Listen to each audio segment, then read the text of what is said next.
Hello viewers, আজকের ভিডিওতে আমরা বাংলা ও বাঙালির ইতিহাস নিয়ে একটু জানার চেষ্টা করব। আসুন শুরু করা যাক আজকের ভিডিও। বেঙ্গল বা বাঙ্গাল কথাটা এসেছে ফার্সি শব্দ বাংলা থেকে।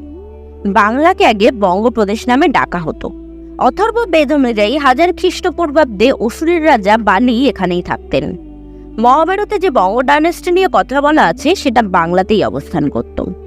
প্রত্নতত্ত্ববিদরা বাংলাতে খোদাই চালানোর সময় এমন কিছু জিনিসের খোঁজ পান যেগুলো প্রায় 20,000 বছর আগের প্রস্তর যুগের। সবকিছুর মধ্যে পিট ডুয়েলিং এর যে অবশিষ্ট পাওয়া যায় সেটা তো 20,000 বছরেরও আগের জিনিস। বাংলা তৈরি করেছিল বাইরের প্রদেশ থেকে আসা মানুষরা মিলে। বারে বারে আসা এইসব মানুষগুলো অস্ট্রো এশিয়াটিক, তিব্বেটো বার্মান, দ্রাবিড়, ইন্দো আরিয়ান ছিল। ইতিহাসবিদদের কাছে এই প্রমাণও পাওয়া যায় যে বাংলার উৎপত্তি 2000 সাল আগে ধানের চাষ করা মানুষজনদের হাত ধরে হয়েছিল। কিন্তু এটাও মনে হয় যে বাংলাতে প্রথম বসবাস যারা শুরু করে তারা শ্রীলঙ্কা থেকে এসেছিল। এমন কিছু মানুষজনেরও ওই সময় খোঁজ পাওয়া যায় যারা ধনুকের সাহায্যে শিকার করে নিজেদের খাদ্যের ব্যবস্থা করত, যাদেরকে বেদ্দা নামেও ডাকা হতো। ভিডিওতে এগোনোর আগে আপনাদেরকে বলতে চাই, আপনারা অনেকেই আমাদের ভিডিও তো দেখেন কিন্তু সাবস্ক্রাইব করতে ভুলে যান। এটা আপনাদের জন্য তো ফ্রি, কিন্তু আমাদের জন্য খুবই উৎসাহের কারণ।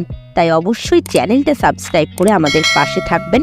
আর এই ভিডিওটা যদি আপনাদের মনে হয় আপনারা এই ভিডিও থেকে কিছু অন্তত জানতে পেরেছেন, তাহলে অবশ্যই ভিডিওটা লাইক করে দেবেন আর বেশি বেশি করে শেয়ার করে দেবেন।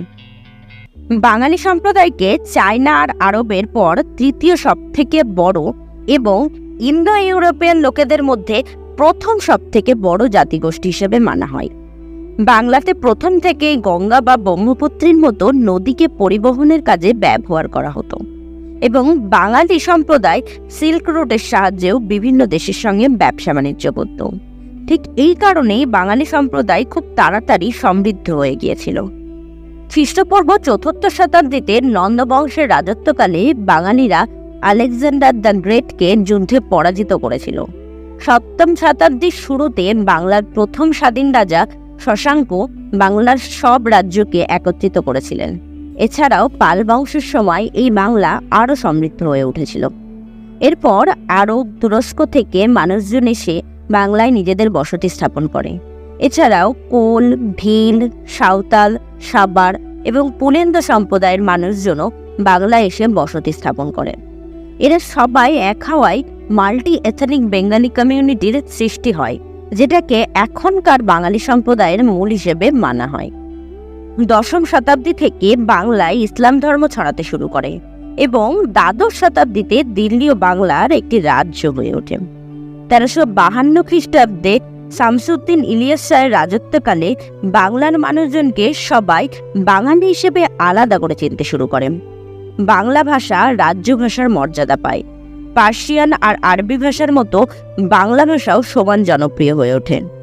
14 থেকে 16 শতাব্দীর মধ্যে বাঙালি সম্প্রদায় ব্যবসাতে অনেক উন্নতি করে এবং বাংলার মধ্যে কিছু জেলায় কয়েন গলানোর কারখানাও তৈরি হয়, যেগুলোকে টাকশাল কাসবো বলা হতো। এই জেলাগুলোতে বাংলায় যে কয়েন সে সময় চালু ছিল তার ঢালাইয়ের কাজ করা হতো। সেই সময় ইউরোপের লোকজন বাংলাকে ব্যবসা করার জন্য সবচেয়ে বড় লোক দেশ হিসেবে মনে করত। 1772 সালে যখন ভারতে ইংরেজদের শাসন শুরু হয়, তখন ইংরেজরা ক্যালকাটাকে ভারতের রাজধানী বানিয়েছিল। এই ক্যালকাটাকে এখন আমরা কলকাতা নামেই চিনি। ইংরেজদের রাজত্বকালের প্রথম দিকে ক্যালকাটা ভারতের রাজনৈতিক, প্রশাসন এবং বাণিজ্যের সবথেকে বড় সেন্টার ছিল। ইংরেজ রাজত্বকালে বাঙালি সম্প্রদায়ের অনেক বিশিষ্ট লোকজন যখন ইউরোপিয়ান সম্প্রদায়ের সঙ্গে মিলিত হয়, তখন তারা ওয়েস্টার্ন স্টাইল, ইংরেজি ভাষা, সায়েন্টিফিক অ্যাপ্রোচ, ইনস্টিটিউশনাল এডুকেশন এবং সোশ্যাল রিফর্মকে খুব সহজেই নিজেদের সঙ্গে খাপ খাইয়ে নেয়।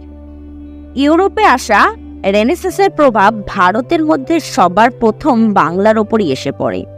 এর সাথে সাথেই একটা নতুন বাংলার জন্ম হয়। এটাও একটা কারণ যার জন্য সাংবাদিকতা থেকে শুরু করে রাজনীতি, বিজ্ঞান থেকে শুরু করে দর্শন, সব ক্ষেত্রেই বাঙালিরা প্রথম থেকেই সবার থেকেই এগিয়ে। What Bengal things today, India things tomorrow, এটা এমন একটা কথা যেটা বাঙালি জাতিকে যথাযথ চিনতে সাহায্য করে।